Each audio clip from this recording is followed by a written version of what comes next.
Biography of Cesar Chavez, Chapter 4, A New Life. Cesar joined the Navy in the mid-1940s to experience something new. He stayed 2 years, then returned to California to help his family. He returned to the routine of migrating with the crops.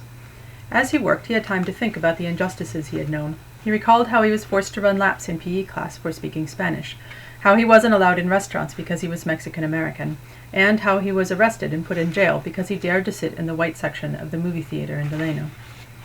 He noticed that white people lived on one side of town and Mexicans on the other. He wondered why Mexicans had to work harder than most people. They had to wake up before dawn. They had to work stooped over for 10 hours a day. They had to breathe in pesticides that stayed on leaves. There were no toilets. There was no clean water to drink. There were no rest breaks. Their whole day was just hard labor. In 1948, Cesar married Helen Fabela, who was born in Brawley, California, but raised on a farm in the Delano area. They enjoyed a brief honeymoon visiting California missions. A couple of weeks later, they were on their knees cutting grapes.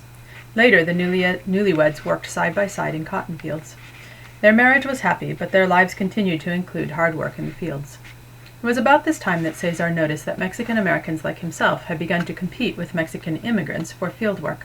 The Mexican workers were called braceros, which loosely translates to workers' arms in Spanish, but translated into cheap labor for growers. Under a government program, braceros began to come into the United States from Mexico as guest workers during World War II, when there was a labor shortage. They worked for lower wages than local Mexican Americans, Filipinos, and whites. Cesar had no problem with Mexican people. After all, his grandfather was from Mexico, and at heart he was puro Mexicano. No, the problem was the growers' desire to squeeze out the most work for as little pay as possible. Cesar could see that the growers didn't care about the braceros once the crop was harvested. How and where they lived while working didn't interest them either. He could see clearly how one group of poor people was being pitted against another, more desperate group. But Cesar kept working, this time sharecropping a strawberry field outside of San Jose.